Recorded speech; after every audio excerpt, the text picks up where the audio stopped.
제33강 특수사채와 전환사채. 어느 회사가 사채를 발행하려고 합니다. 그런데 투자자들의 반응이 미지근합니다. 그래서 제안합니다. 이 사채는 나중에 주식으로 바꿀 수 있습니다. 투자자는 이렇게 생각합니다. 회사가 성장하지 않으면 나중에 원금을 돌려받고, 회사가 성장하면 더 값어치 있는 주식으로 바꾸어 달라 하자. 이렇게 탄생한 것이 바로 전환사채입니다. 이러한 전환사채와 같이 일반 사채에 주식이나 그 밖의 특별한 속성을 결합시킨 사채, 이것을 특수사채라 부릅니다. 상법상 특수사채에는 전환사채, 신주인수권부사채, 상환사채와 교환사채, 이익배당 참가부사채, 그리고 파생결합사채가 있습니다. 1. 전환사채의 의. 전환사채는 아주 특별한 성격을 가지고 있습니다. 처음에는 사채, 즉 채권입니다. 그래서 이자를 받습니다. 하지만 나중에는 주식으로 바꿀 수 있습니다. 그래서 전환사채는 사채이면서 동시에 미래의 주식, 즉 잠재적 주식이라고 불립니다. 투자자 입장에서는 회사가 성장하지 못한다면 사채를 보유하는 게 안전하고, 회사가 성공한다면 주식을 보유하는 게 더 이득입니다. 2. 전환사채의 발행 절차. 그럼 이 전환사채는 어떻게 발행될까요? 두 가지 방식이 있습니다. 주주배정과 제3자 배정입니다. 주주배정은 기존 주주에게 사채 인수의 기회를 주는 방식이고, 제3자 배정은 외부 투자자에게 사채 인수의 기회를 주는 방식입니다. 그런데 여기서 중요한 문제가 생깁니다. 전환사채는 나중에 주식이 되기 때문에 기존 주주의 지분을 흔들 수 있습니다. 그래서 법은 제3자 배정에 대해 엄격한 조건을 둡니다. 첫 번째, 정관 또는 주주총회 특별결의가 있어야 하고, 두 번째, 경영상 목적 달성에 필요한 경우이어야 합니다. 예를 들어 신기술 도입이나 재무구조 개선에 필요한 경우이어야 합니다. 단순히 경영권을 방어하려고 제3자에게 전환사채를 발행하면 그러한 전환사채 발행은 무효가 될 수 있습니다. 3. 전환권의 행사. 투자자가 말합니다. 주식으로 바꾸겠습니다. 이걸 전환청구라고 합니다. 전환청구를 하는 순간 사채는 사라지고 주식이 바로 생깁니다. 그래서 전환청구권의 성격은 형성권이라 합니다. 다만 주식으로 바꿀 때도 액면 미달 발행은 금지됩니다. 예를 들면 500원짜리 사채를 액면가액 1000원의 주식 한 주로 전환할 수는 없습니다. 4. 전환사채 발행에 하자. 그럼 만약 전환사채 발행에 문제가 있다면? 발행을 막는 전환사채 발행 유지 청구.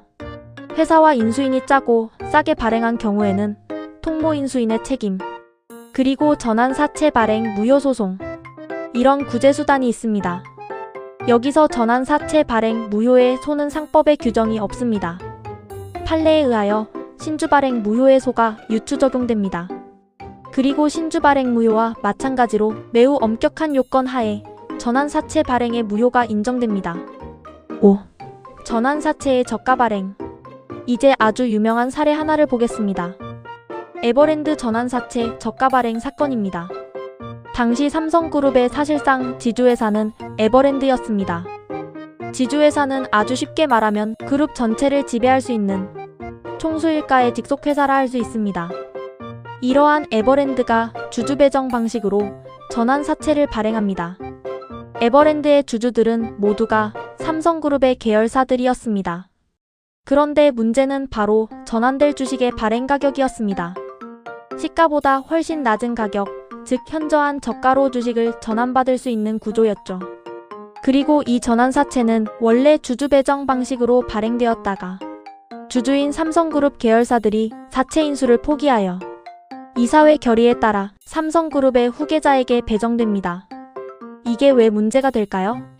전환사채는 나중에 주식으로 바뀝니다.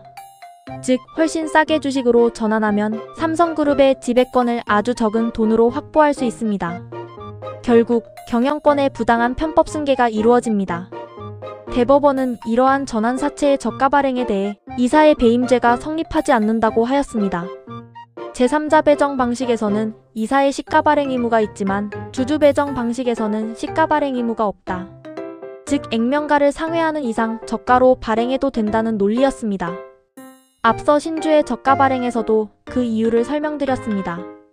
그러나 이 사건에서는 명목상으로는 주주 배정 방식의 전환사채 발행이지만 그 실질은 삼성그룹 계열사들과 에버랜드 이사회의 협조하에 사실상 제3자 배정과 같은 면이 있었습니다. 그러나 대법원은 주주 배정에서는 저가 발행이 가능하다는 원칙을 그대로 적용하여 총수일가의 배임죄 처벌은 이루어지지 않았습니다. 사례: 하나바이오의 최대 주주이자 대표이사 A는 깊은 고민에 빠졌습니다. 회사를 아들 B에게 물려주고 싶었기 때문입니다. 문제는 B가 아직 회사 주식을 한 주도 가지고 있지 않다는 점이었죠. 결국 A는 주주총회 특별 결의를 거쳐 B에게만 20억 원 규모의 전환 사채를 발행합니다. 그리고 조건은 놀라웠습니다. 3개월 뒤 사채 금액 5천원으로 주식 1주를 바꿀 수 있는 조건이었습니다. 당시 하나바이오의 실제 주가는 무려 10만원. 시장에서는 술렁이기 시작했습니다. 아니, 5천원으로 10만원짜리 주식을 받는다고? 법적인 쟁점을 살펴보면 다음과 같습니다. 먼저 제3자에게 전환사채를 발행하려면 정관상 근거 또는 주주총회 특별 결의가 있는 외에 신기술 도입, 재무구조 개선과 같은 경영상 목적이 있어야 합니다. 그런데 경영권 승계의 목적은 경영상 목적에 해당하지 않습니다. 따라서 B에 대한 전환사채 발행은 위법하여 무효가 될 수 있습니다. 문제는 여기서 끝나지 않습니다. 회사는 원래라면 훨씬 높은 가격으로 자금을 조달할 수 있었는데 특정인에게 지나치게 유리한 조건으로 발행하면서 회사에 손해를 끼쳤기 때문입니다.